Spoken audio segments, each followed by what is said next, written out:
Hi, my name's Jeff Jay. And I'm Debra Jay. And we want to welcome you to our intervention workshop. We're going to teach you all of the same information and tips and techniques that we would if we were sitting right in your living room and working with you personally. We want to preserve the dignity of the person that we're trying to intervene on. We're going to show you how to do that. And we're also going to show you how to use the power of love and concern to break through their denial and get them to accept the help that they really need. Interventions of yesterday used to use toughness to break through the denial, but today we use love. It's a much more powerful force, and it's something families can feel really good about. Confrontation often leads to just more confrontation. It really doesn't bring you to resolution. So we're going to show you how to use care and concern. In this way, intervention is really like CPR for alcoholism. You know, in years gone by, before CPR was developed, many people died of that heart attack because no one knew how to respond right in the home.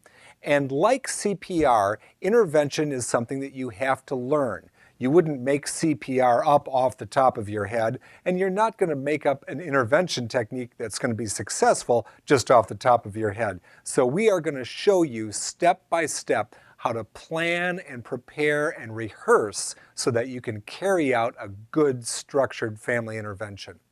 And sometimes families say, oh no, we couldn't intervene. You know, we just have to let him figure out how to get into treatment on his own time, or we just have to let her do her own thing until she finally gets help on her own.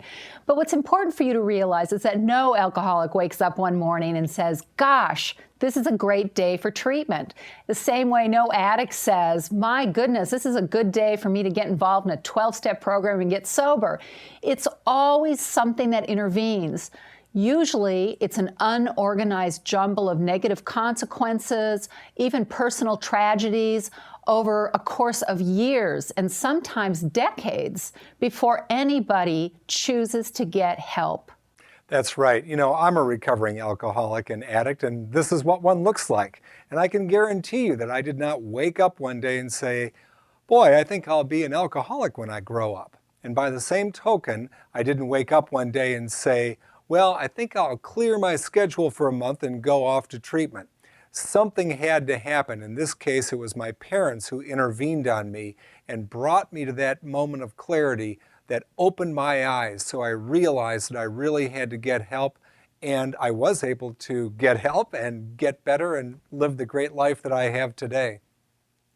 And many people never, ever reach out for help. About 350 people a day die of addiction before they ever reached out for help or got treatment. A lot of people get bad information too. A lot of families, they'll say, oh, you've just got to let them hit bottom.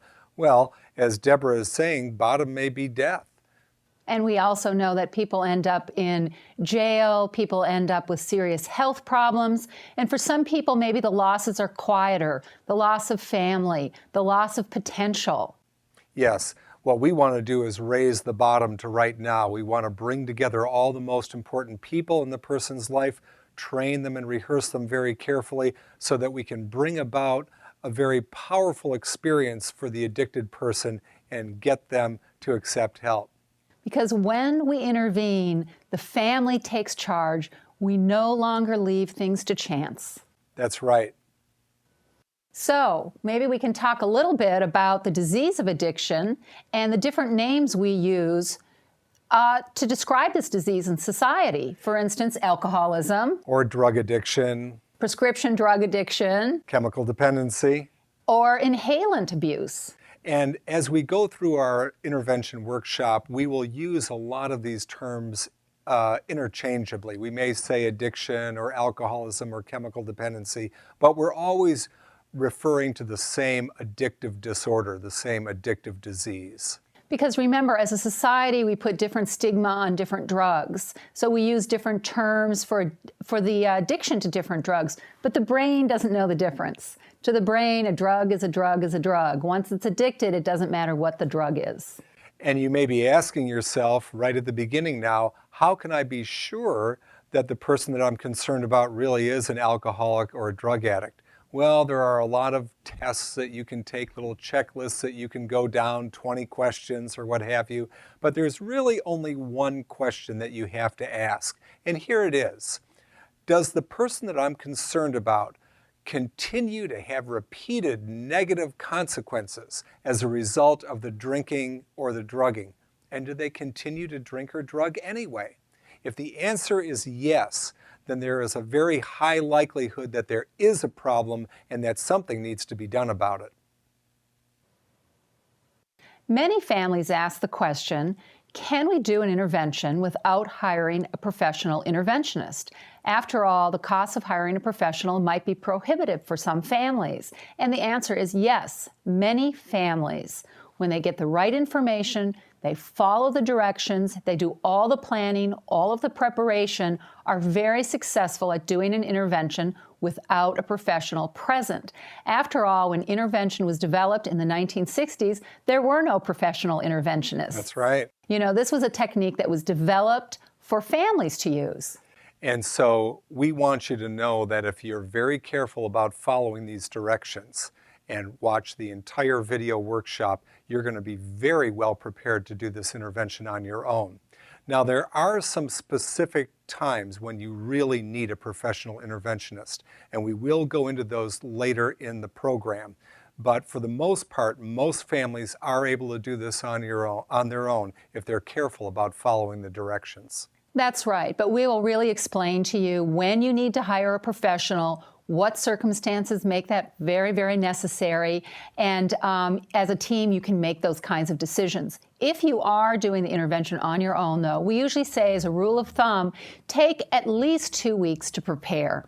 You want to make sure that you do it right. You're going to be bringing together all the most important people in the alcoholic or addict's life, and you've got to give everybody time to get up to speed. Everyone needs to be educated. And one of the things that we have done is included on the website downloadable materials to go along with the video workshop. These materials will make it much easier for you to plan, collect information, know what to do next. Overall, we'll just streamline the entire intervention process. There are sample intervention letters, sample bottom lines, there are checklists, there are FAQs, there's a lot of material there that's really going to help you with this process. That's right. So one of the things that you can do is download all of that material, put it in a 3-ring binder, so it's very handy as you go through the videos. And don't hesitate to watch the videos several times so that you get all the information. Our goal is to make this as easy and clear for you as possible, and so you want to take advantage of everything that's being offered. When we do interventions, it's our experience that the person we're intervening on will go into treatment that same day about 85% of the time. About 15% of the time, we will get a hard no, but most of those people will go into treatment within the next few weeks. So it's a very successful technique, even though it's not an ironclad guarantee. However, intervention must be done correctly to be successful.